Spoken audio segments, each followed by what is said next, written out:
In this video in our Chemistry of the P-block series, we're going to be taking a look at the electron configuration of the elements in this part of the periodic table.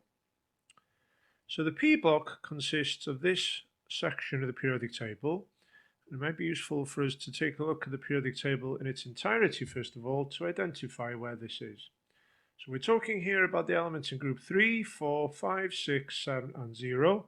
They constitute the P-block elements. If you weren't aware, elements in 1 and 2 make up the S-block elements, whilst elements squeezed in between groups 2 and 3 make up the D-block elements. We also have an F-block, which are the lanthanides and actinides down here. Now, they are referred to as the P-block elements because their outer electrons, what we call the valence electrons, are to be found in a p orbital. If we look at some examples, we can see how this occurs. So carbon, element number 6 in the periodic table, has got 4 electrons in its outer shell, putting it in group 4, 2 of which are in a p orbital, and therefore carbon is 2p2.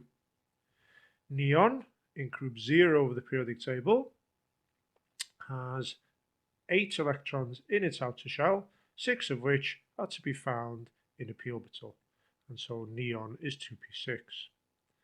Phosphorus is in group 5, so therefore 5 electrons in the third energy level.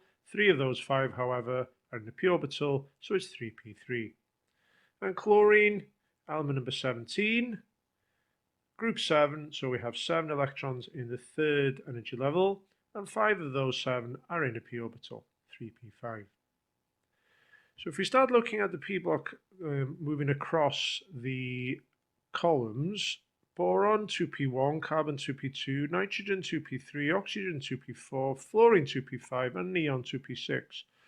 Now there are 6 columns in the p block, which equates to the 6 electrons that we can fit into the p orbitals. As we go down, we will notice that we increase an energy level each time. And so aluminium has 1 electron in its p orbital, but that's in the third energy level, whereas gallium's 1 p electron is in the fourth energy level, indium's in the fifth, and thallium's in the sixth. And as we keep moving down in this way, we notice that pattern recurring. So filling in sulfur, therefore, that would be 3p4, and so you should be able to identify where the outer electrons are for any element in the periodic table just by looking at its position. So if we were to look at iodine down here, for instance, we know that it's in column number 5 in the p block, which means it would have 5 electrons in its p orbital, and it's in row 1, 2, 3, 4, 5. It's in row number 5, therefore those outer electrons are in the 5th energy level. So iodine should be 5p5. There we go. And so therefore you should be able to predict the position of the number of outer electrons for any of the elements in the periodic table based on their position in the table. Okay, so let's take a look at the octet rule. Now this is something you covered at GCSE, but you probably didn't refer to it as the octet rule back then.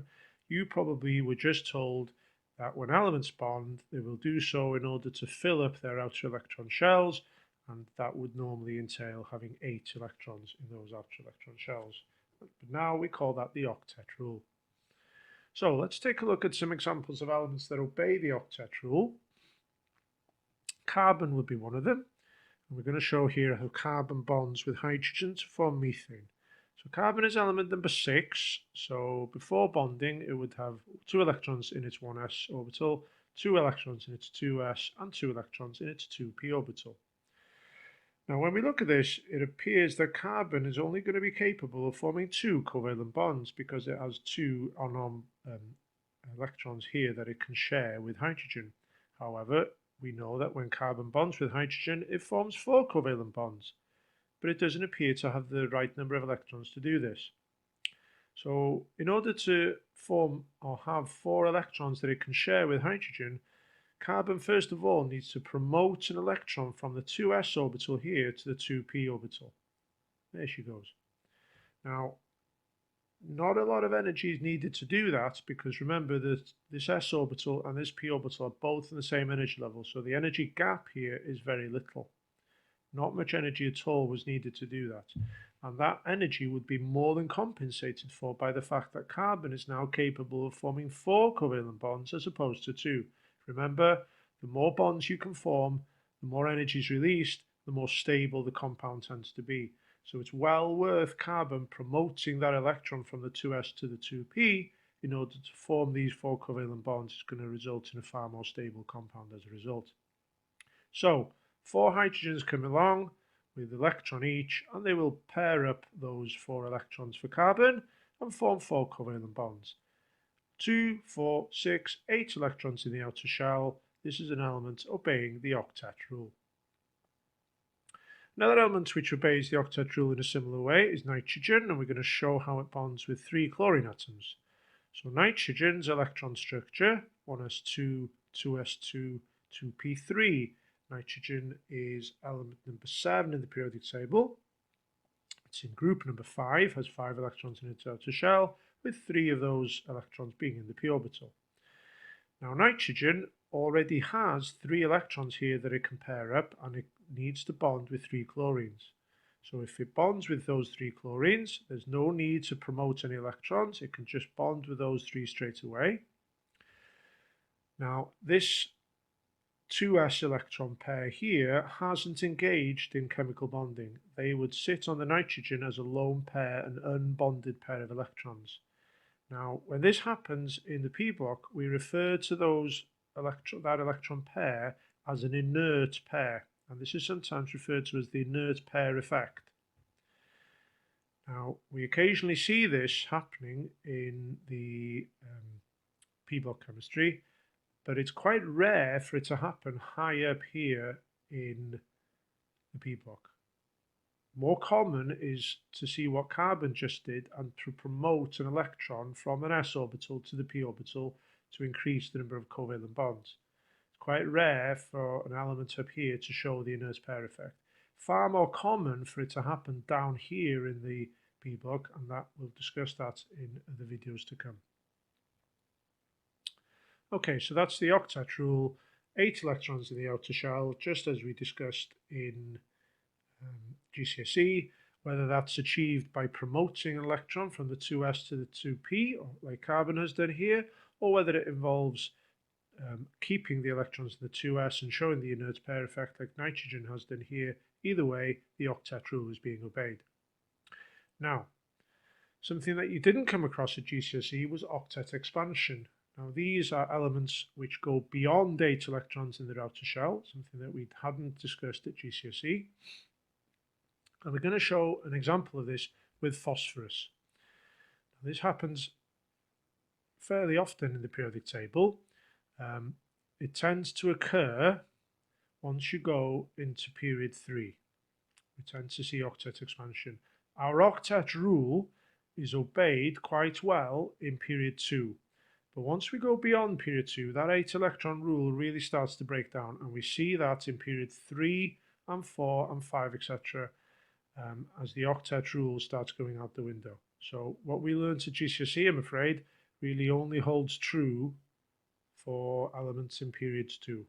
Once we go beyond that, our 8 electron rule, our octet rule, really starts to break down, and we're going to see that here with phosphorus. Phosphorus can form 2 compounds with chlorine, PCl3 and PCl5. So we're going to look at PCl3 first of all.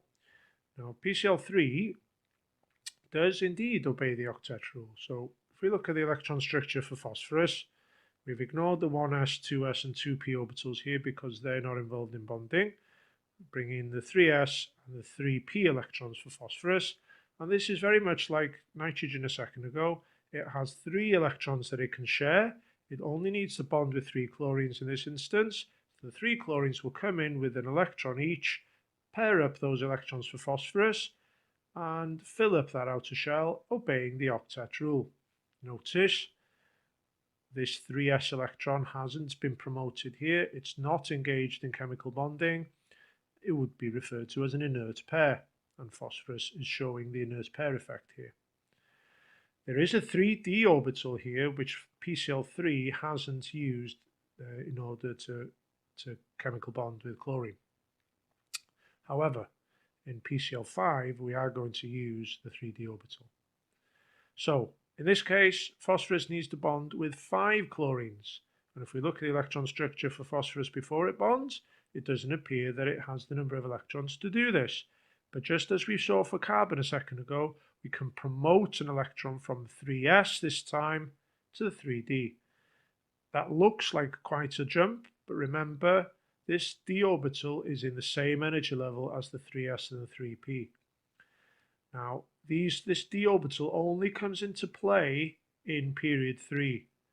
That's why we tend to get octet expansion occurring in period 3 and not in period 2, because we don't have d orbitals available to us in period 2 of the periodic table, only in period 3 and beyond.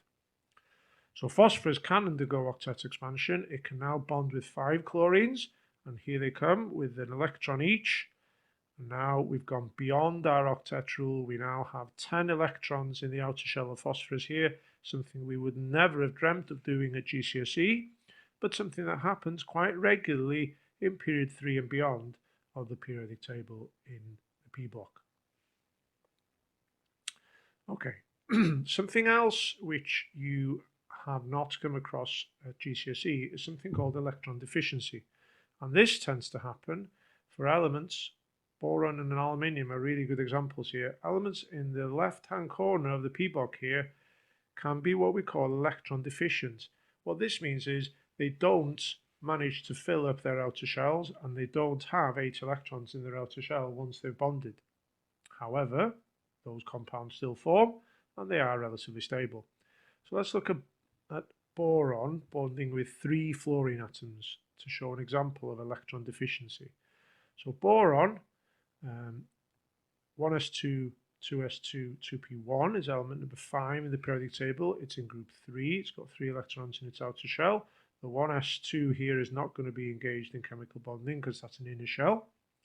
And at first glance here, it looks like boron can only form 1 covalent bond because it only has 1 electron to share. However, it forms 3 covalent bonds. So we need to have this example of promotion of an electron from the 2s to the 2p again, like we saw for carbon a second ago. Now boron has 3 electrons it can share and form 3 covalent bonds. So in come the 3 fluorine atoms with an electron each, pairs up those 3 outer electrons for boron. However, we still have an empty p orbital here. So what we formed here will be this compound, electron deficient boron trifluoride. We have an empty p orbital here, and we have a space here for a pair of electrons that boron doesn't have. It has 2, 4, 6 electron pairs. Now this molecule exists. It is relatively stable. However, it would be more stable if boron could fill up this p orbital, this empty p orbital. And it will do that by chemically bonding with anything that has a non-bonding pair of electrons. So ammonia is a really good example here. So when an ammonia molecule comes by, ammonia will have that nitrogen will have a lone pair of electrons that is not used for chemical bonding. And it can form a coordinate covalent bond here between the nitrogen and the boron. And you'll notice now that we've filled up that p orbital. Boron is a lot more stable as a result. Nitrogen wasn't using those electrons anyway. Remember, it hasn't given them to boron. They are shared between the boron and the nitrogen, and that coordinate covalent bond will be just like any other covalent bond once it's formed. It's just that both electrons have come from the nitrogen rather than one from the boron and one from the nitrogen. So BF3.NH3 is a stable molecule. So BF3 is an example of an electron deficient compound. Another example of an electron deficient compound is aluminium trichloride. So if we take a look at aluminium, element number 13 in the periodic table, so 1s2, 2s2, 2p6, 3s2, 3p1. So again, it looks like aluminium can only form one covalent bond, as it only has one p electron to chemically bond with, but we know in fact that aluminium forms three covalent bonds with three chlorines. So we have the promotion of our electron from the 3s to the 3p. Remember, the energy to do that is going to be very little, and it will be more than compensated for by the fact that aluminium can form three covalent bonds as opposed to one, forming a far more stable compound. Three chlorines come in with their three electrons, pair those up, but as we can see, as we saw with boron a second ago, we have an empty p orbital here, and what we've effectively have now is an aluminium with 6 electrons in the outer shell, not the 8 that we were hoping for. But this molecule, again, it exists. It's electron deficient, yes, but it does exist. However, aluminium chloride has a really neat trick up its sleeve that it can use to solve this empty p orbital problem. And what it can do is it can pair up with another aluminium trichloride. So, if another aluminium trichloride comes along, positions itself, one chlorine from the neighbor can coordinate a pair of electrons to the aluminium here, and thereby filling up that p orbital. But likewise, this aluminium in the approaching aluminium trichloride benefits also because the chlorine from the first aluminium trichloride will put a pair of electrons into that p orbital by virtue of a coordinate covalent bond. So this is a dimer of Al2Cl6, and this is stable right up to about 200 degrees. Above that, they'll break apart and go back to AlCl3 again. But Al2Cl6 is a stable compound which is no longer electron deficient. We have now managed to fill up that p orbital by cleverly pairing up these two AlCl3 molecules together. You'll need to know how to draw this because it's a common question for an examiner to ask you to draw it. Okay, so electron deficiency and octet expansion and the octet rule are all things you need to be aware of in the P block as regards electron configuration. So make sure you fill in your booklet, make sure you have a go at some questions, and make sure you can cope fully with this before you move on to look at the other videos in this series.